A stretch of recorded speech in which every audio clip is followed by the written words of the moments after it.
programnya PSD 17 perbincangan 1 jam dengan salah satu tokoh, yaitu pada kesempatan kali ini sudah ada Robby Ferliansah. Dan kita ingin bertanya secara langsung tentang background dari saudara Robby itu seperti apa sih? Background latar belakang ya. Latar belakang. Saya lulusan Fakultas Hukum Universitas Indonesia angkatan 2005, lalu saya melanjutkan di pendidikan di Universitas Pertahanan Indonesia di Salemba. Beasiswa negara, saya dikirim ke Pentagon, saya several months di Amerika. Pada pertukaran pelajar juga, saya dapat beasiswa kesempatan waktu itu ke China juga 2010 untuk studi banding. Ya itu latar belakang saya. Saya aktif di berbagai organisasi di kampus dulu. Ada salah satunya Himpunan Mahasiswa Islam Komisariat Fakultas Hukum. Terus ada beberapa organisasi lagi. Oke, dan pertanyaan berikutnya, alasan dari saudara Robby untuk bergabung dengan Partai Gerindra itu apa sih sebenarnya yang bikin saudara Robby ingin berjuang bersama Partai Gerindra pada 2014 yang akan datang ini? Ya, jadi awalnya gini, dulu waktu mahasiswa saya termasuk salah satu aktivis di kampus. Saya suka didorong sama senior-senior untuk mengkritisi pemerintah gitu kan. Kita suka istilahnya teriak-teriak lah dari luar gitu. Oke. Tapi pada kenyataannya ketika kita teriak mungkin ditanggapi dengan ya atau tidak, tapi pada ujung-ujungnya tidak dilaksanakan gitu oleh pemerintah. Sampai saya berpikir bahwa harusnya kita bisa kita harus nyemplung ke dalam gitu untuk teriak dari dalam supaya bisa membenahi kondisi bangsa kan gitu. Sampai suatu saat memang kalau saya sendiri semuanya by design ya.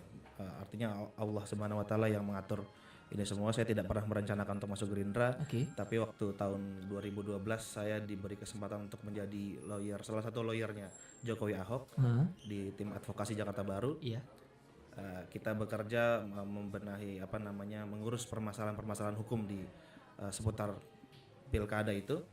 Sampai akhirnya Jokowi Ahok menang dan permasalahan hukumnya relatif beres semua. Kita semua dipanggil sama Pak Prabowo, diberikan apresiasi lah, ucapan terima kasih dan ditawarkan untuk masuk Partai Gerindra. Saat itu saya tidak berpikir panjang, tidak berpikir banyak gitu. Ketika ditawarkan mau nggak masuk Gerindra, saya langsung jawab mau Pak. Di situ saya berpikir bahwa Partai Gerindra merupakan salah satu partai yang punya idealisme sangat baik gitu kan, relatif bersih, dan visi dan misinya kurang lebih sama dengan apa yang saya perjuangkan dulu ketika mahasiswa gitu. Jadi saya pikir ketika ditawarkan kenapa tidak gitu untuk masuk ke Partai Gerindra. Sekarang di Partai Gerindra saya masuk di Badan Hukum Advokasi sebagai wakil sekjen Partai Gerindra di DPP Partai Gerindra gitu. Oke, dan saudara Robby sendiri bisa melihat bahwa sekarang ini pendapat dari saudara Robby melihat Partai Gerindra itu seperti apa sih? Partai Gerindra salah satu partai yang revolusioner ya. Saya salah satu ketua organisasi pemuda Indonesia Progresif. Kita mengajarkan kepada masyarakat untuk terus berpikir progresif, artinya tidak berpikir berjalan di tempat. Kita harus berpikir maju ke depan beberapa tahun ke depan.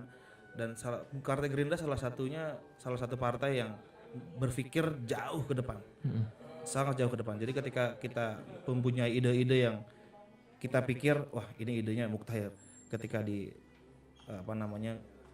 Partai Gerindra, ternyata Partai Gerindra sudah memikirkan itu sejak lama gitu. Dan ketika saya benar-benar nyemplung di dalam partai ini, saya melihat ini mungkin satu-satunya partai yang punya visi misi yang jelas. Kita punya manifesto politik yang jelas. Kita tahu kemana arah kita akan pergi gitu. Kita tahu bagaimana cara mengurus bangsa yang benar gitu. Dan mungkin salah satunya itu. Nanti kita bakal tanya-tanya dengan saudara Robby tentang permasalahan yang ada di Jakarta khususnya.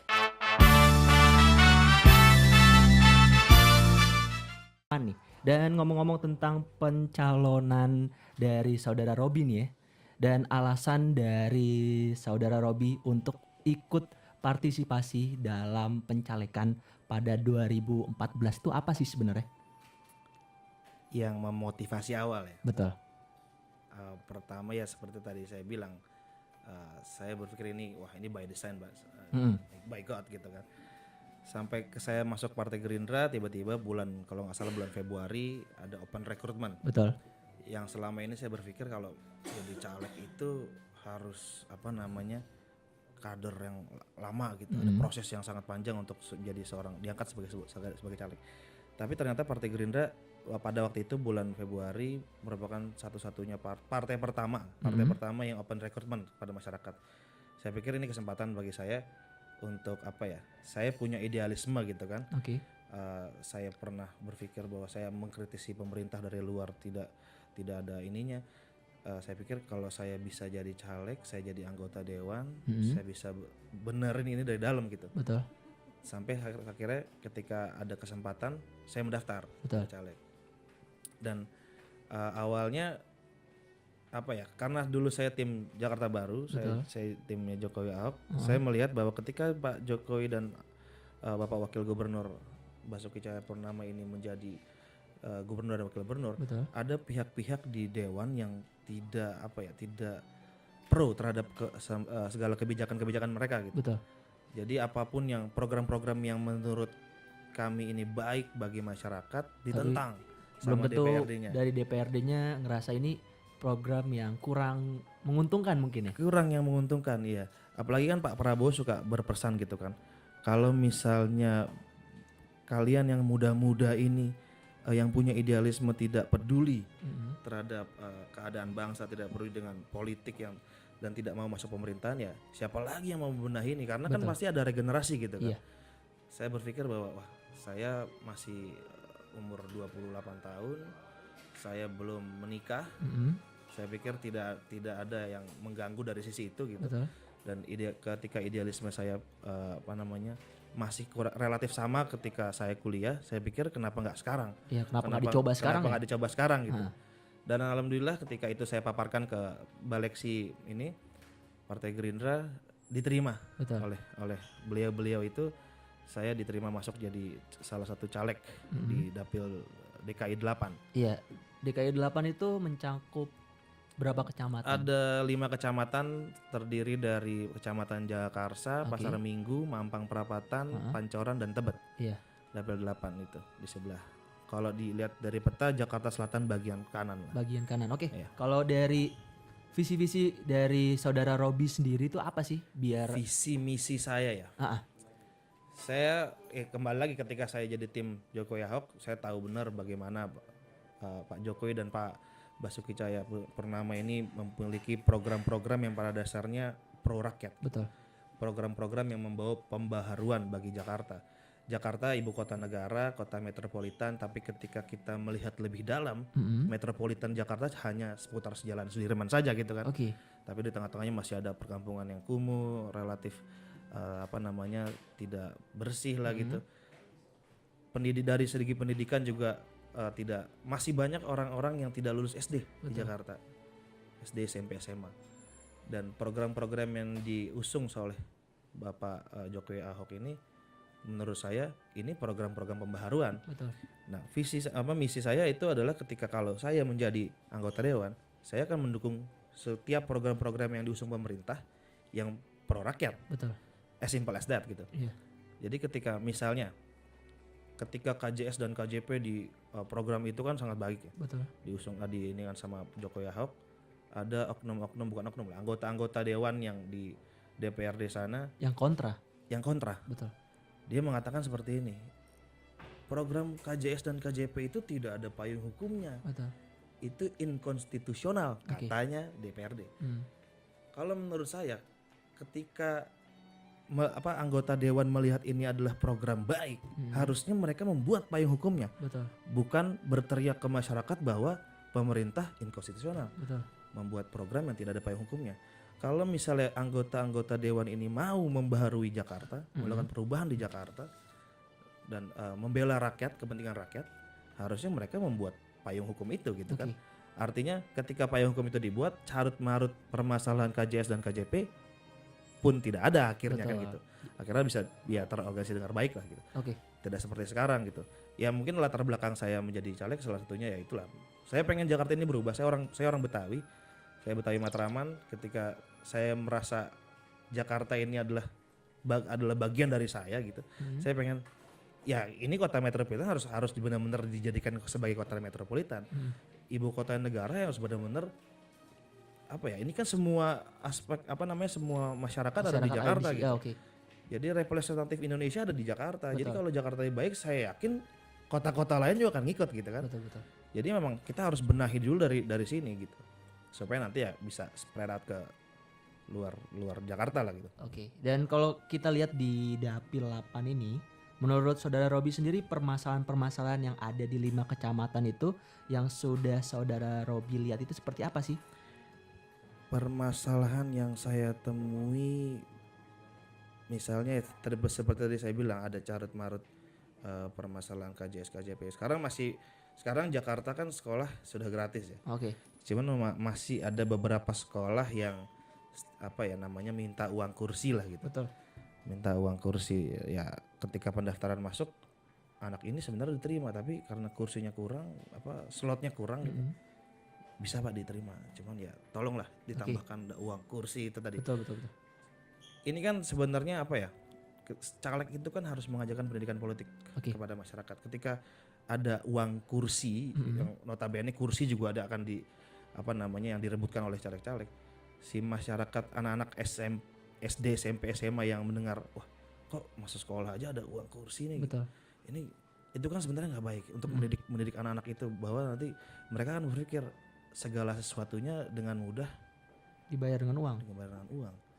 Ini kan sebenarnya tidak baik. Ini juga mungkin awal ininya dari carut marut payung hukum tadi. Betul. Karena tidak ada payung hukumnya, maka sekolah kadang-kadang suka berbuat yang inilah. Betul. Oke, cari cara untuk cari uang gitu. Dan kalau kita lihat khususnya di DKI Jakarta banyak sekali permasalahan-permasalahan seperti yang di SMP atau di SMA banyak sekali siswa atau siswi itu melakukan perbuatan yang memang tidak senonoh. Nah itu bagaimana Saudara Robi lihat kan, apa ini memang dari dinas pendidikan itu memang kurang atau gimana solusi kalau misalnya Saudara Robi nanti menjadi salah satu wakil rakyat pada 2014 dan 2019 nantinya? Ya ini kembali lagi ke moral bangsa ya. Ini kan ketika kita melihat ada permasalahan ya tadi perbuatan tidak senonoh. Ini kan mereka ini belajar bukan hanya dari sekolah. Anak-anak itu belajar tidak hanya dari sekolah, dari TV. Betul. Apalagi sekarang dunia sudah globalisasi, internet sudah merajalela di mana-mana. Orang dengan mudahnya bisa mempelajari segala sesuatunya dari hal-hal itu. Cuman untuk membentuk fundamental secara ini bagi anak-anak yang paling tidak harus dari sekolah awalnya.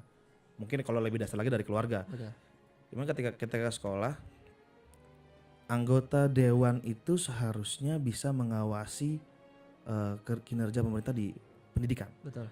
Terutama untuk menambah anggaran pendidikan. Sekarang kan kita udah punya APBD itu sekitar hampir 50 triliun ya. Betul. Cuman ya itu 30% harus dibuat pendidikan. Kalau itu masih kurang, kita harus menambah anggarannya itu supaya nanti bisa digunakan untuk benar-benar membentuk karakteristik anak-anak ini untuk berjiwa Pancasilais lah gitu. Betul. Jadi setidaknya ketika melihat ada anak-anak yang sorry to say ya, dia melakukan hubungan yang tidak senonoh itu di sekolah, itu kan artinya secara etika mereka tidak sadar, tidak paham bahwa mereka itu siswa yang sedang belajar. Betul.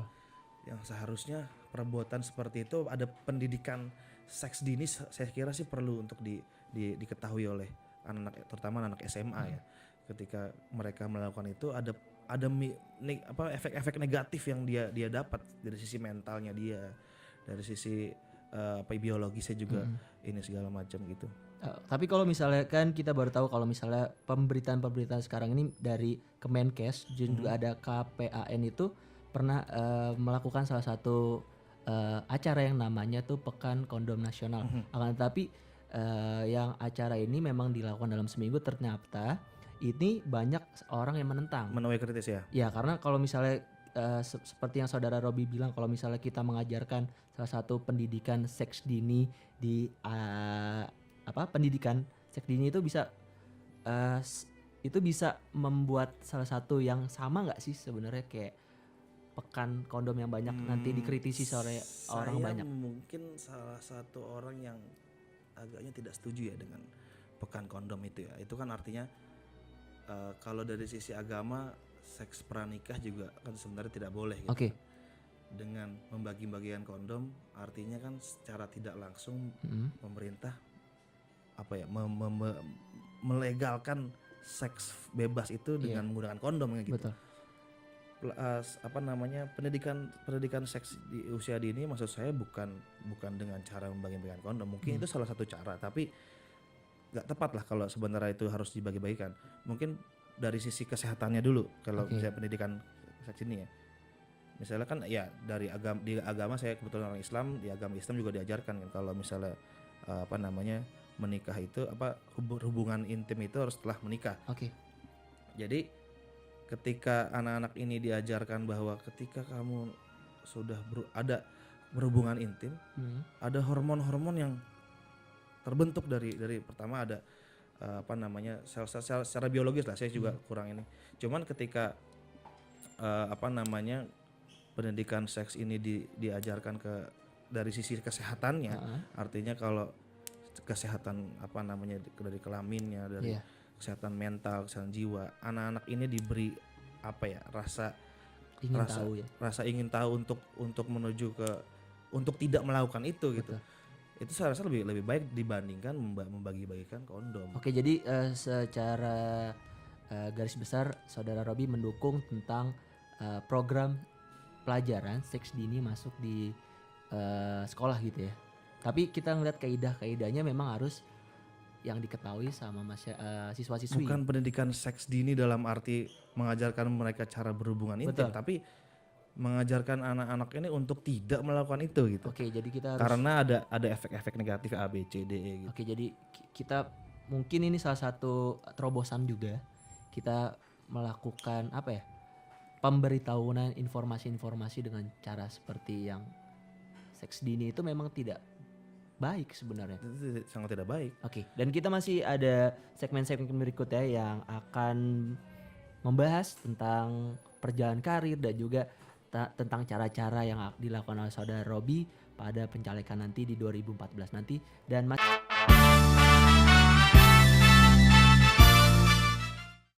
kita melanjutkan pertanyaan tadi. Selain dari segi di Jakarta ini banyak sekali pemuda atau generasi muda nih yang sering melakukan aktivitas yang namanya kenakalan remaja sih sebenarnya seperti tawuran. Nah, ini memang menjadi problema yang sudah sering terjadi nih di DKI Jakarta. Dan Saudara Robi sendiri bagaimana menyikapinya dan caranya seperti apa sih biar mengantisipasi tidak terjadinya tawuran di kalangan anak remaja khususnya di DKI Jakarta, Rob? Untuk mencegah terjadi tawuran ya? Iya. Mungkin pertama memberi kesempatan pada siswa-siswa untuk mengeksplor dirinya. Betul. Lewat hal-hal yang lebih positif. Misalnya dulu saya di SMA 34. Oke. Apa namanya banyak ekskul gitu kan ya. Cuman ekskulnya ya sebenarnya itu aja. Kalau misalnya dibikin ada ekskul band, dulu waktu saya SMA, saya pelaku sebenarnya. Saya mantan pelaku apa namanya tawuran itu. Apa sih sebenarnya yang bikin dulu itu sebenarnya nggak jelas sih sebenarnya. Kalau ketika kita udah gede-gede gini ya, kita ngelihat anak-anak SMA tuh ngapain dulu tawuran. Kita flashback lagi ya. Dulu kita ngapain ya tawuran ya? Sebenarnya karena apa namanya rasa kebanggaan terhadap sekolah pertama. Betul. Ketika bertemu dengan anak sekolah lain, bawaannya tuh anak mana tuh gitu. Terus ya itu pertikaian kecil yang sebenarnya kalau ditanya kenapa nggak jelas. Sebenarnya nggak jelas. Karena memang anak-anak sekolahan ketika saya sekolah dulu nggak jelas. Ketika pulang sekolah ya nongkrong. Nggak ada kegiatan-kegiatan lain yang lebih positif. Tapi dulu waktu saya ada 34, guru saya itu buat ekskul baru. Ekskulnya waktu itu fitness. Oke. Waktu saya tahun 2002 itu ada ekskul fitness. Jadi anak-anak yang tadinya nongkrong Heeh. tiba-tiba jadi fitness semua gitu kan. Oke. Jadi punya kegiatan lebih sampai sore banget, sampai mau menjelang maghrib akhirnya pulang dan tidak terjadi apa-apa, tidak ketemu sama anak sekolah lain. Dan menurut saya memang harus ada apa ya, pendekatan-pendekatan lebih intensif dari guru-gurunya. Mm-mm. Artinya kalau guru-gurunya mau menurunkan ininya sedikit ke Egonya ya. egonya sedikit ke anak-anaknya, anak-anaknya sebenarnya kalau mau dirangkul, diajak ngobrol asik juga sebenarnya anak-anak itu juga asik gitu. Betul. Dan mereka kalau anak-anak zaman itu ya, kalau zaman saya dulu SMA sih, Heeh. kalau ada guru asik Itu pasti lebih. pasti nurut sama Ah. guru itu, karena ya pengalaman juga ketika ada guru yang rese ya dilawan. Ah, ah. Gurunya asik ya, seperti guru olahraga saya itu, bikin mau fitness nggak gini, oh mau pak, saya bikin eskul fitness ya. Ah, ah. Jadi kita nurut sama dia, Betul. entah kenapa nurut aja gitu pokoknya. Saya pikir kalau ini dilakukan diterapkan di sekolah-sekolah yang ya masih anak-anak yang masih tawuran, saya pikir nggak terlalu ini ya. Mungkin anak-anak itu sebenarnya agak males belajar mungkin ya. Mm-mm. Jadi kalau dibikin kegiatan-kegiatan yang terlalu apa namanya, belajar seperti itu, ada les tambahan segala macam, mungkin mereka agak malas juga, walaupun itu untuk kepentingan mereka juga. Cuman mungkin lebih baik diselingi sama hal-hal yang tidak apa namanya, Yang dia senangi Mas yang ya. dia senangi, yang bukan mata pelajaran ini gitu. Jadi saya pikir kalau misalnya ada guru-guru yang mau ikut nongkrong, sebenarnya nongkrong kan tidak Iya. masalah gitu. Betul. Cuman waktu saya SMA dulu nongkrong dibubarin. Betul. Jadi kita ya namanya jiwa muda, kita jiwa berontak gitu kan. Iya. Kita rebel sekali waktu itu. Ya dibubarin, ya kita nongkrong di tempat lain yang akhirnya ketemu sama sekolah lain yang Jadinya itu ya. berujung tawuran. Kalau gurunya mau nongkrong ngobrol ya asik-asik aja gitu, kita juga akhirnya nurut pulang sebenarnya sih. Kalau ditanya kenapa tawuran, saya juga dulu nggak tahu kenapa saya tawuran ya dulu. Iya sih, memang seperti itu permasalahannya, dan di sini memang terlihat bahwa guru itu memang harus mengayomi kalau gitu ya. Mengayomi, bener, harus mengayomi. Jadi harus peran besar itu sebenarnya dari pihak sekolah, yaitu guru yang bisa antisipasi terjadinya tawuran kalau gitu. Dulu waktu saya kelas 2 kalau nggak salah ya, kementerian dulu Depdikbud Hah? bikin kegiatan apa namanya, camping bareng. Betul. Jadi anak-anak SMA seDKI kita camping bareng di Cibubur situ. Tujuannya untuk mempererat hubungan Kebersamaan. persaudaraan lah antar siswa gitu. Tapi yang terjadi tawuran di Cibubur. Jadi tuh sebenarnya kalau mau dibuat kegiatan-kegiatan itu, mungkin kegiatan-kegiatan yang lebih apa ya, mendekatkan diri sama ininya, nggak dengan cara camping, mungkin apa ya, lomba-lombi buat kegiatan yang tidak bersentuhan fisik lah gitu. Tidak ketemu si jagoan sama si jagoan, akhirnya jadi ego yang ketemu Betul, gitu. betul. Kalau kita ngelihat dari Pemprov DKI Jakarta yang memberikan reward dan punishment, menurut saudara Robi itu seperti apa sih sebenarnya? Kalau kita lihat dulu ada SMA 46 yang terjadi itu, dari sisi saudara Robi sendiri ngelihatnya seperti apa yang dilakukan oleh Pemprov DKI Jakarta? Sangat baik ya, sangat baik. Ketika pelajar-pelajar berprestasi dikasih reward gitu, sesuai dengan prestasinya. Tapi yang bermasalah justru diberi apa namanya, punishment yang menurut saya ya setimpal lah. Ketika dia memang bermasalah, dia tawuran, sebenarnya wajar dikeluarin gitu. Teman-teman saya juga dulu banyak dikeluarin karena ketahuan tawuran gitu. Cuman ya ketika mereka dikeluarkan ada efek jerah sebenarnya. Ketika pindah ke sekolah lain ada rasa malu. Cuman gini, ketika ini kembali lagi ke masalah keluarga ya mungkin ya. Ketika ada beberapa teman juga ketika dikeluarkan pindah ke sekolah lain, mungkin orang tuanya berusaha untuk menutupi keburukan anaknya gitu. Jadi anaknya ini merasa mungkin ada yang di backup sama betul. ini, jadi dia nerusin kebohongan orang tuanya, akhirnya tidak ada perubahan sama anaknya ya. Mungkin kalau orang tua ini mau ikhlas lah lihat anaknya emang bandel, ya bilang aja bandel. Waktu saya bandel, bapak saya bilang saya bandel. Saya di ini juga biarin aja gitu. Ya cuman emang harus ada tempaan sendiri dari keluarga untuk membangun karakter anak gitu. Oke, dan kali ini saya mau ngebahas tentang tempat dari dapil dari saudara Robi sendiri yang mencakup 5 kecamatan ya kan. Dan cara-cara seperti apa sih yang dilakukan oleh saudara Robi untuk sosialisasi ke 5 kecamatan itu? Kalau saya cerita dari awal, ketika saya mendaftar jadi caleg, saya berpikir, saya belum waktu itu nggak tahu ada 2 dapil segala macam. Jadi saya pikir saya mulai dari lingkungan saya dulu. Saya kecil di Pondok Labu. Kebetulan Pondok Labu itu dapil 7. Oke. Jadi dari situ kan waktu itu suruh syaratnya itu harus ngumpulin KTP. Betul. Saya keliling lah ke tetangga-tetangga, ke rumah-rumah teman SD, SMP, SMA. Saya kenalan sama ini, sama itu. Semua saya kenalan lah. Tukang ojek saya segala macam. Tapi ketika pengumuman kalau nggak salah bulan Juli ya, pengumuman DCT itu tiba-tiba saya diumumkan saya di dapil 8. Ya notabene ada di sebelah kanan bukan di rumah saya gitu. Saya pikir wah ini harus ulang lagi dari awal gitu kan. Waktu itu ketika orang-orang cerita saya udah bikin tim ses gini-gini, saya mikir wah saya harus bikin tim ses, dan siapa tim sesnya ini kan.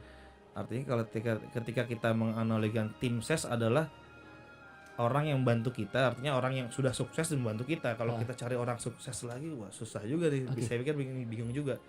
Akhirnya ketika awal saya ditetapkan sebagai caleg di dapil 8, saya awalnya nih ya, saya naik ojek.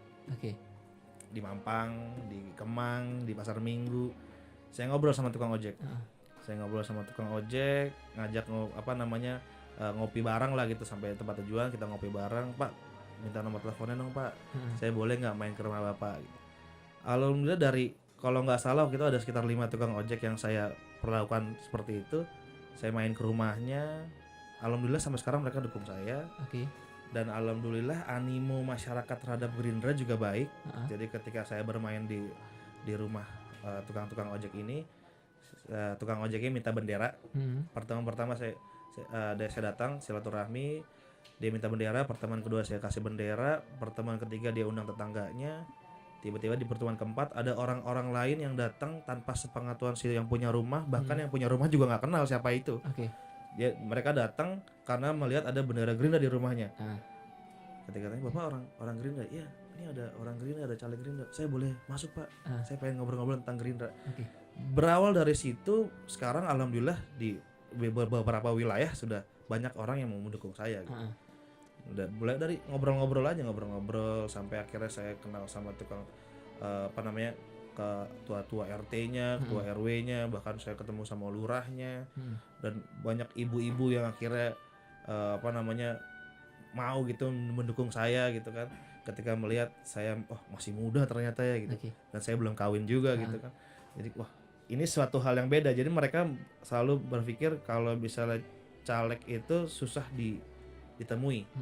Ada yang baru bilang gini, Pak saya pernah ketemu caleg Pak, tapi jarak saya sama calegnya kira 100 meter, dia di panggung saya di bawah. Dia cuma bisa lihat tapi nggak bisa ketemu, bisa ngobrol. Nah, kalau Bapak lain. Saya pikir memang ketika ada yang orang tanya ngapain turun, udah ntar aja gini, saya pikir memang caranya caleg untuk mendulang suara harus turun ke bawah. Betul. Harus kenal dengan masyarakatnya gitu. Dan ketika saya bilang, Pak saya nggak mau janji Pak, tapi saya maunya aksi. Bapak ada kebutuhan apa yang Bapak mungkin ada kesulitan apa, saya berusaha untuk bantu. Saya ada permasalahan ini, saya coba untuk bantu. Kalau saya bilang Pak ini saya nggak bisa, saya nggak mungkin membantu Bapak karena saya nggak ada keterbatasan saya lah gitu. Saya bilang terus terang sama Bapak itu, dan alhamdulillah Bapak juga mengerti gitu. Tapi ketika saya bisa membantu mereka, saya bantu. Ada beberapa contoh lah kayak pedang Pasar Minggu, ketika itu ditagih PHP, suruh bayar iuran. Sebenarnya iuran ini sudah tidak dibayar sejak pemerintahan periode lalu gitu. Tapi tiba-tiba masih terus ditagihkan terakhir ini. Terus direkap lagi dari tahun berapa sampai tahun ini harus dibayar. Kan marah pedagang. Pedagang susah tiba-tiba taunya nggak ditagih lagi karena pasarnya mau direnovasi. Taunya ditagihin. Terus direkap lagi jadi banyak gitu kan. Marah pedagang nggak mau bayar. Kalau mau renovasi deh. Kita nggak usah bayar. Kalau mau bayar kenapa nggak dari kemarin ditagihnya, kenapa tiba-tiba dikumpulin? Betul. Gitu kan. Ya saya cobalah untuk mengadvokasi mereka. Alhamdulillah Pak gubernur datang waktu itu ke sana ke masalah itu, dan alhamdulillah sekarang sih udah clear gitu kan.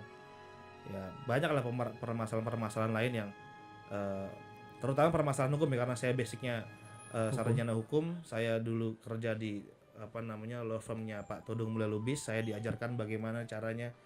Pak Todung Mulya Lubis kan pejuang HAM ya. Betul. Saya diajarkan oleh beliau bagaimana kita harus memperjuangkan nasib rakyat gitu.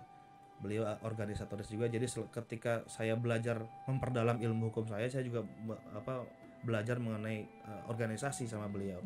Jadi ketika itu saya pikir ya memang kalau mau kita mendapat dukungan ya memang harus turun, harus bisa ketemu, harus bisa membantu masyarakat secara real gitu kan. Betul. Kalau dari segi pas Robi kumpul-kumpul itu banyak pertanyaan apa sih yang sebenarnya para masyarakat ingin diharapin kalau misalnya nanti Robi terpilih jadi salah satu wakil rakyat? Pada dasarnya sama ya. Ketika saya Pak kalau Bapak jadi jangan lupain saya Pak. Oke. Karena pengalaman gitu kan, pengalaman ketika saya dukung si A, dukung si B, ketika jadi kita kebanjiran di balik juga kagak katanya gitu. Saya pikir loh Pak, Bapak waktu itu dikasih uang sama dia, uang transport kah atau uang apalah gitu. Ya dikasih Pak gini-gini. Nah itu berarti Bapak udah dibayar. Ketika dia udah jadi, hubungan kerja Bapak udah putus. Saya bilang gitu. Terus ketika Bapak dibayar, terus untuk milih dia, ketika dia dipilih, dia jadi ini, hubungan kerja Bapak sudah putus. Jadi ya dia wajar aja dia nggak balik lagi ke Bapak karena Bapak mau dibayar. Kalau saya pada dasarnya saya bilang Pak saya nggak punya uang, tapi insya Allah ketika saya jadi saya nggak akan melakukan hal yang teman-teman itu dilakukan gitu. Yang tidak kembali, tidak memikirkan Bapak lagi. Kalau saya jadi saya akan ketemu Bapak, toh saya datang sendiri ke sini.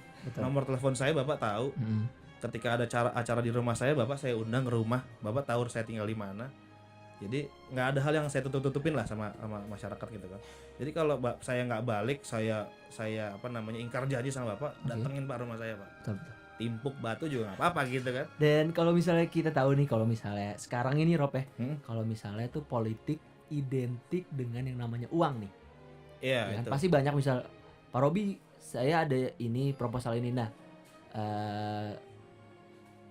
lo sendiri gimana sih antisipasinya ngepercayain emang politik itu butuh uang dan lo harus ngelakuinnya seperti apa kalau misalnya dalam kondisi seperti itu? Wah banyak bro, kalau misalnya ngomongin proposal ya, sampai barusan juga ada orang ngirim SMS minta dana.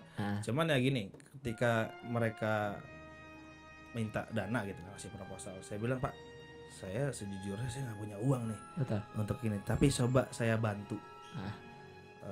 Saya punya teman, kenalan segala macam, siapa tahu dia mau membantu, dia mau menyisihkan rezekinya untuk kegiatan Bapak. Dan alhamdulillah ada, memang nggak semua ya, nggak semua, cuman ada beberapa kegiatan-kegiatan yang dibantu lah sama teman-teman saya. Jadi saya kan udah nggak kerja nih. Betul. Saya udah, jadi semenjak saya kuliah di S2, saya keluar dari law firm saya. Kira-kira udah efektif setahun ke belakang lah. Jadi saya nggak punya gaji lagi, jadi tidak ada pemasukan yang ini. Tapi teman-teman saya kan masih kerja jadi lawyer itu kan, lawyer muda. Jadi saya pikir tolonglah bantuin gue doang gitu. Mereka ada yang efektif membantu. Cuman saya juga mengajarkan investasi politik sama masyarakat. Jadi Pak, kalau misalnya saya jadi, pertama ya tadi saya nggak akan lupain Bapak, saya akan kembali. Ini kan saya kan dapat gaji Pak. Gaji saya ini ya saya sebisa mungkin kita bagilah. Kalau Bapak mau ada kegiatan apa pasti saya kasih, karena saya udah punya gaji Pak. Kalau sekarang saya nggak punya gaji. Dan terlebih kan ada uang sosialisasi, ada uang reses segala macam, karena itu emang uang yang dianggarkan untuk anggota dewan turun ke masyarakat. Betul. Gitu kan. Berapapun jumlah uang itu saya akan kasihkan bulat-bulat ke masyarakat. Jadi kalau misalnya ada di kecamatan A misalnya, dia butuh perahu karet misalnya, karena daerah rumahnya banjir terus segala macam, ya dengan adanya anggaran yang dianggarkan itu, ya saya bisa ngasih gitu, tapi dengan proposal yang jelas ya Pak. Jadi jangan sampai uang yang saya kasih ini disalahgunakan, atau kalau saya bisa mungkin saya nggak ngasih uangnya tapi kasih barangnya, dengan ya kita terbuka aja lah gitu kan sama masyarakat. Yang jelas sampai sekarang saya mungkin salah satu caleg yang tidak mengeluarkan uang sebanyak caleg-caleg lain gitu kan. Betul. Bahkan saya beberapa kali membuat kegiatan saya nggak keluar uang sepeser pun. Ibu-ibunya yang masak, bapak-bapaknya yang minjemin kursi. Saya cuma bawa pembicaranya aja. Jadi itu acara. Oke. Wah, saya juga jadi terharu juga, ternyata memang masyarakat di Jakarta masih ada yang peduli terhadap pembaruan di Jakarta ini sendiri. Ya mungkin dengan pengalaman mereka di pilkada atau di pemilu-pemilu sebelumnya, ada orang-orang yang main ngebom, mereka sadar kalau Betul. ketika dia nerima uang 100-200 ribu tapi nasibnya selama 5 tahun terbengkalai. Jadi ya mereka sudah sadar, buat apa gue menerima uang mereka, mendingan investasi politik kan gitu. Betul. Udah udah bantu, saling bahu membantu. Kalau dia jadi ya kita juga gak akan lupa, karena saya menganggap teman-teman di lapangan masyarakat itu adalah saudara saya juga gitu kan. Mereka orang-orang yang tinggal di Jakarta, orang Betawi, kebetulan saya orang Betawi juga. Jadi saya pikir kita sama-sama orang Betawi harus sering membantu kita memajukan Jakarta jadi lebih baik gitu, sesuai dengan program-programnya Jokowi Ahok. Oke, dan kalau dari segi pendekatan, kalau tadi saudara Robi bilang dengan cara Betawinya itu lebih efektif apa lebih ada masuknya sih sama masyarakat, apa seperti apa sih kalau menurut saudara Robi sendiri? Ya kan di Jakarta nggak melulu orang Betawi ya, bahkan Betul. keluarga saya juga udah di Bogor semua gitu, udah tergusur lah. Cuman ketika kita pendekatan ke masyarakat itu, kita juga harus bisa menempatkan diri lah. Betul, Ketika ketemu orang dengan etnis Jawa, kita harus gimana wongkein lah gitu kalau bahasanya kan. Jadi yang kalau dilihat ada beberapa caleg gitu kan, mungkin dari partai lain, saya ngelihat kok kayaknya jagoan nih orang nih. Kalau kesan orang terhadap at the first sight gitu, ngelihat ini orang jagoan, kan rasanya udah aneh gitu. Betul, kan. Masyarakat juga mungkin akan jadinya nggak simpatik sama dia. Kalau saya ini, ketika saya datang ke masyarakat, saya senyum-senyum aja, apa kabar gitu. Gimana Pak, sehat gitu. Ya kita berusaha untuk menempatkan diri lah, memposisikan diri lah terhadap masyarakat. Ya saya untungnya masih muda, dan masyarakat yang saya temuin rata-rata jauh di atas saya gitu kan. Saya bilang sama mereka, Pak, kalau misalnya saya ini mudah-mudahan bisa jadi wakilnya Bapak lah gitu, wakilnya Bapak di masyarakat. Artinya ketika saya jadi, insya Allah ada pembaruan di Jakarta, supaya saya bisa membantu anak-anak Bapak nantinya untuk juga bisa berpikir progresif jauh ke depan. Betul. Gitu kan? Supaya bisa Jakarta ini bisa maju, walaupun mungkin bukan Bapak, tapi anak Bapak yang nanti ngerasain. Jadi kita melakukan regenerasi ini dengan baik lah gitu, dan mereka alhamdulillah sih sepakat. Oke. Dan kita bakal berbincang-bincang lagi bersama saudara Robi Ferliansah, dan nanti merupakan segmen terakhir di program PSD 17. Dan don't go anywhere, tetap stay tune terus di Indonesia Raya FM, saatnya beraksi untuk Indonesia. Masih di program PSD 17, perbincangan santai dengan satu atau dengan 17 pertanyaan dengan saudara Robi yang merupakan caleg DPRD DKI Jakarta, Dapil 8 nomor urut 6. Dan ini gue pengen nanya sama lo sebenarnya nih Rob, kalau lo lihat sekarang ini perbedaan antara DKI Jakarta yang lalu sama DKI Jakarta yang dipimpin Jokowi Ahok tuh apa sih sebenarnya? Bedanya ketika kita melihat zaman-zaman dulu mungkin birokrasi susah ya. Oke. Sekarang mungkin agak jauh lebih mudah. Kalau dari sisi pendidikan ya jelas, pendidikan sekarang gratis dari SMP sampai SMA. Terus ada kartu Jakarta Sehat. Sebenarnya memang program pemerintah dulu juga ada, mirip-mirip dengan kartu Jakarta Sehat, jam keseda. Cuman sekarang ya lebih bisa dimanfaatkan dengan baik oleh masyarakat, dan birokrasinya juga tidak terlalu susah. Gitu. Mungkin ya dengan masih ada permasalahan lah, cara membuatnya susah segala macam. Sebenarnya tidak susah sih, cuma tinggal ke puskesmas bawa ke kartu keluarga KTP, ya membuktikan dia tinggal di situ. Sebenarnya ya jadi, cuman ya memang perempuan-perempuan ini masih banyak ini yang belum jadi sampai sekarang. Lalu apalagi ya? Penertiban yang kalau dulu itu Kayak susah banget ya. ribut dulu tuh. Ah, Kalau ada penertiban kan, wah ribut aja dulu, perang dulu sama Pol PP segala macam. Kalau sekarang relatif lebih tidak semerawat itu gitu. Artinya memang masyarakat juga mau untuk ditertibkan, dan emang tidak susah lah, walaupun ada beberapa masalah ya, seperti Tanah Abang segala macam. Ini kalau contohnya di pasar Minggu, penertibannya sih lancar. Tanah Abang agak adu urat lah gitu kan, ngotot-ngototan. Kalau di pasar Minggu suatu hari ada penertiban, besokannya udah nggak ada, udah bersih gitu. Jadi memang banyak masyarakat memang yang sekarang sudah semakin sadar lah mungkin ya. Oke. Akan ini dunia politiknya mereka sendiri untuk mau merubah Jakarta menjadi lebih baik gitu. Dan ini pertanyaan terakhir nih buat saudara Robi.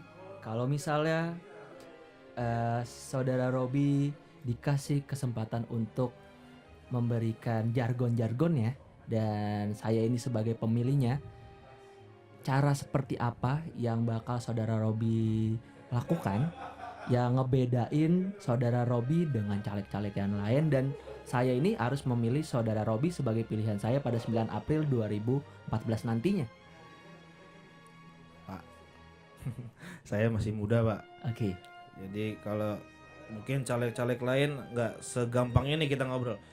Cuma kalau sama saya masih asik lah. Saya masih bujangan, saya belum punya, bahkan saya belum punya pacar gitu kan. Jadi saya relatif kadang-kadang malam mingguan ya pacaran sama masyarakat. Jadi saya idealisme saya masih sama dengan anak-anak mahasiswa. Saya memang pengen benar-benar membawa Indonesia, khususnya Jakarta menjadi lebih baik. Kita ini negara kaya. Kebetulan saya juga belajar pertanian juga. Jadi salah satu saya belum cerita ya, tadi salah satu metode ini saya mau jualan bukan sembako ya, tapi hasil pertanian yang saya tanam ke masyarakat secara murah lah. Saya cuma ambil hitung modalnya aja.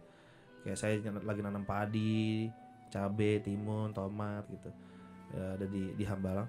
Jadi saya mau benar-benar mau melakukan aksi bahwa sebenarnya kalau kita berpikir kritis, kita berpikir progresif, kita bisa kok bangun negara ini jadi lebih baik, khususnya di Jakarta ya. Kalau bisa semua itu harus diatur sedemikian rupa agar masyarakatnya pun sadar bahwa dia punya tugas dan tanggung jawabnya sebagai warga negara gitu. Kalau kenapa Bapak harus pilih saya gitu ya tadi pertanyaannya? Karena saya muda Pak. saya anak muda. Terus saya punya idealisme tadi. Terus saya tidak susah ditemui. Saya gampang lah ditemui gitu kan. Terus saya punya pemikiran yang mungkin kalau mungkin nggak bisa dijelasin di sini juga ya. Yang progresif gitu Pak.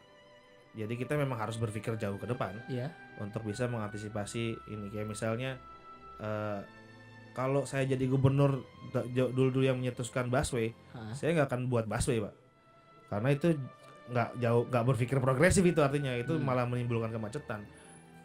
Ketika busway ditutup, kita lihat kadang-kadang benar harus tutup supaya jalurnya khusus untuk busway. Cuman kemarin saya naik busway, saya nunggunya 2 jam bus bisnya itu datang. Dan jalurnya itu jadinya mubazir. Yang kirinya macet tapi kanannya enggak. Ya kita memang harus bikin suatu terobosan yang baru lah gitu ya. Supaya memang Indonesia bisa, khususnya Jakarta, bisa jadi lebih baik, jadi benar-benar kota metropolitan sejati gitu. Oke, dan 9 April 2014. Jangan lupa coblos nomor 6, caleg nomor 6, Dapil 8 DKI Jakarta Selatan buat masyarakat yang tinggal di Jagakarsa, Mampang Perapatan, Pasar Minggu, Pancoran, dan Tebet. Jangan lupa pilih saya. Oke, dan itu merupakan closing statement dari saudara Robi Ferliansa di kesempatan kita kali ini di programnya PSD 17. Dan terima kasih buat saudara Terima Feli. kasih, sama-sama. Oke, dan akhir kata kita Salam Indonesia Raya. Gerindra, dan akhir kata saya Virgandi Prayodontoro pamit, dan tetap stay tune terus di Indonesia Raya FM, saatnya beraksi untuk Indonesia.